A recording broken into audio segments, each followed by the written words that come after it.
In today's lecture, we will study about the various inventory models. Inventory essentially deals with the procurement of materials. Materials management is how we store the material for subsequent use in every manufacturing organization. We buy material and these materials are usually bought as raw material. Sometimes these raw material undergo manufacturing and become semi-finished or finished products. Some of the items go directly into the assembly of the product. So inventory essentially answers two very important questions. If there is an item or material that we are going to buy, there are two important decisions that are associated with the purchase of the material. And these two questions are how much to order and when to order. So inventory control or inventory management essentially deals with these two aspects. Now, the important thing that drives the inventory management is the actual demand for the item. The moment we know that demand, then only we can answer these two questions. How much to order every time we order and when to order. Now, depending upon the nature of the demand, we can have broadly two classifications. One is called deterministic demand and other is the probabilistic demand. Deterministic means the annual demand is known and known with certainty. Probabilistic demand means the annual demand is not known with certainty. We will first look at some traditional models where we actually try and optimize what is the quantity that we have to buy. Usually this thing, how much to order, is called the order quantity and is denoted by the letter Q. And when to order is called the reorder level and is denoted by capital R. Now the second question is also important because when we place an order to the supplier has to make that item and then give it. So there is a time that the supplier needs to make it. And by the time the order arrives, we should have enough material with us to meet the demand during the period between placing an order and arrival of the order. Now this period between placing an order and arrival of the order is called the lead time. So the when to order question becomes important because we need to place an order such that by the time the material arrives, we should have sufficient stock to meet the demand for the item during the lead time. So generally reorder level or the point at which we place the order and is equal to the demand during the lead time. How much to order? We do not order the same item every day for consumption since there are other costs associated with inventory. So obviously when items are bought, there is price which is called the cost of the item. So when we buy a single item, there is a unit cost associated with that item. If we assume that the annual demand is known and this is capital A, then A into C is the worth of the item or the money spent on buying the item per year under the assumption that the cost of the item does not change. But in addition to the cost of the item, there are few other costs that we incur. One is called the order cost or ordering cost, which is denoted by capital P. This is incurred every time an order is placed for an item. Now this cost is different from the actual cost of the item. This is independent of the quantity that is being ordered. So every time there is a decision to place an order or to make an order, a cost is incurred, which is called the order cost. Order cost has several components. First one is the cost of people or payroll money given to the people who work in the purchasing areas. Second is the transportation cost for the items to come from the supplier to the organization which has been ordered. Third is there could be inspection cost because these items that come in have to be inspected. So these are the costs that are associated with the cost of ordering. Of course, if there are any delays, each of this delay will result in a higher cost. So all these are the components of what is called order cost or ordering cost. It is assumed that it does not depend upon the quantity that is being ordered. Now the other important cost that comes is called the inventory holding cost or carrying cost. This is the cost an organization has to incur after the item arrives. This has also many components. So when this quantity Q comes, it has to be stored, it has to be held in control and there is a cost associated with that. Now that cost is our inventory holding cost or inventory carrying cost. So the first cost that we can think of is the cost of space to keep these items. So they have to be kept in some warehouse or some storage area and stored and kept safe and secure. We need people who will guard these items for theft and keep it safe and secured. So the salary associated with, that is the salary of people who are associated with storing the inventory, is another component. Sometimes along with the space, you could also have power and other accessories which are required. So there will be cost of power that is there in the storage area and other accessories. And over and above all these, there is an extremely important cost which is very integral and a large component of the cost of carrying. Now, when we buy this item, say Q of a particular item which costs C, then Q into C is the cost of the items, and the organization has to spend this money in buying it. Organization actually borrows this money Q into C from some source. So for the borrowed money, the organization has to pay interest, which is called the cost of capital. And the most dominant cost of holding the inventory is the cost of capital. Now there is a fourth cost. The fourth cost is called the cost of back order or cost of shortage. Now this also has several components. The first component particularly is the lost sale.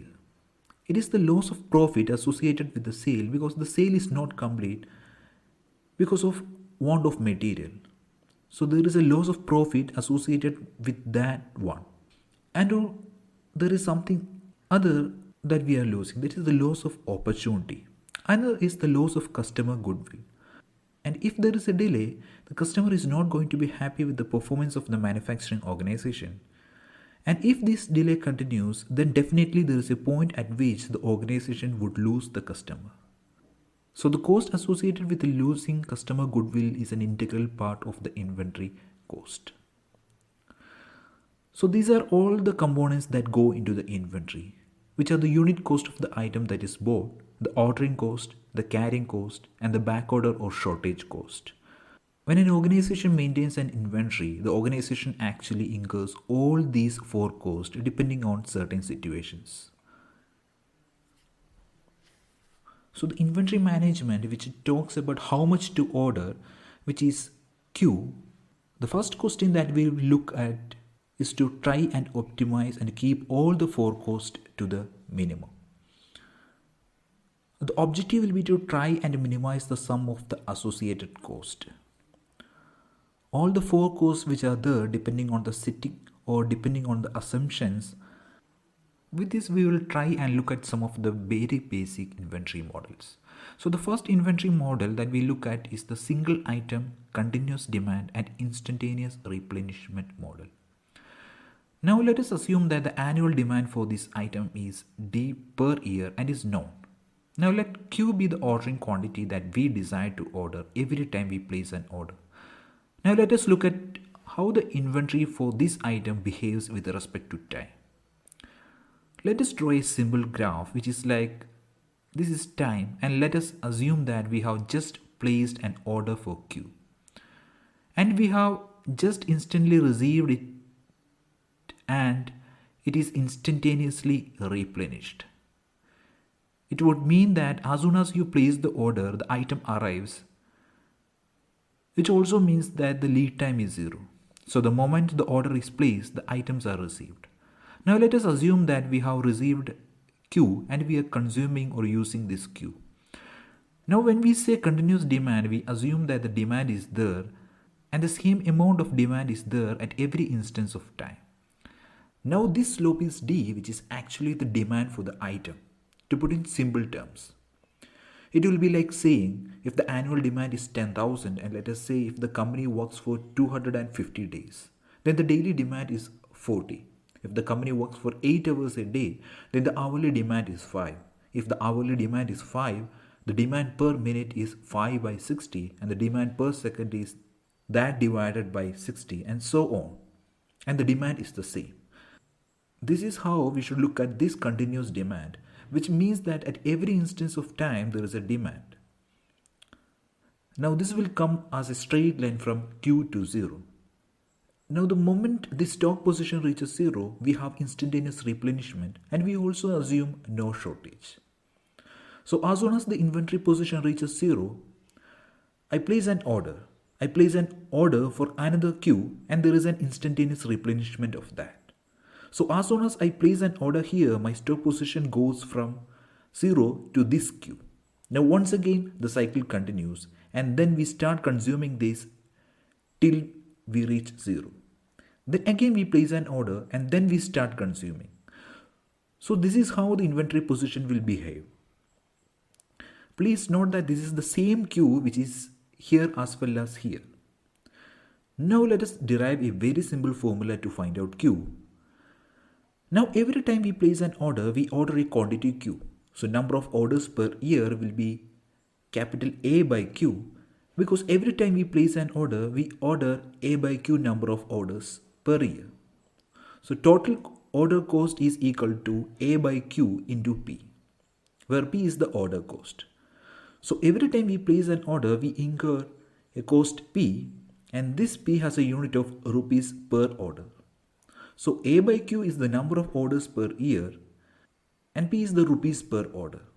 So A by Q into P will have a unit of rupees per year spent in order cost.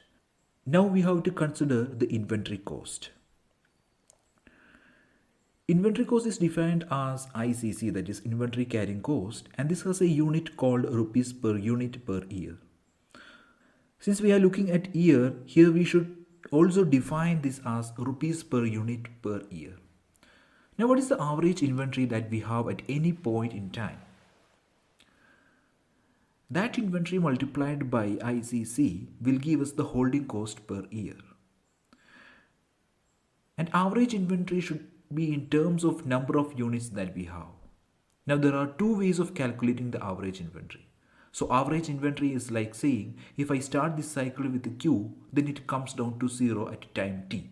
So in a particular cycle, the beginning inventory is Q and the ending inventory is 0. So the average inventory is Q by 2. Now the cost of holding this inventory is called the total holding cost, which is equal to Q by 2 into ICC.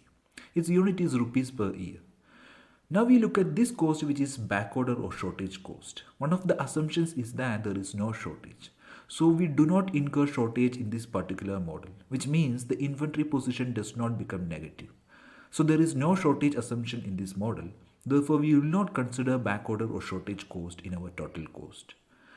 Now there is this cost of the item. So cost of the item, now cost of the items is equal to A into C, where A is the annual demand and C is the unit cost of the item. So A into C rupees per year.